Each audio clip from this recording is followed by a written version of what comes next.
pa ng lakas ng Kaioken! Kung nagkamali ako sa paggawa nito, malamang pinawian na ako ng buhay sa mga sandaling ito. Pero mukhang nagawa kong kontrolin ito ng perpekto. Ang Kaioken, ang alas ko sa laban nating ito! Anong sinabi mo? Kaioken? Oo! Pwede nitong doblehin ng lakas, bilis at lahat ng kakayahan sa pakikipaglaban.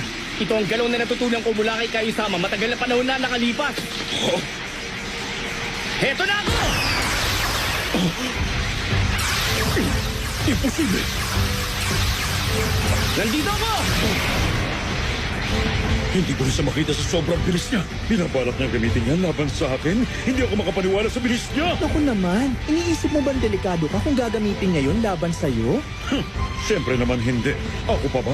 O sige, anong inaalala mo dyan kung ganon? Iniisip ko lang kung bakit hindi niya ginamit yun nung una kami nagharap sa laban. Napaka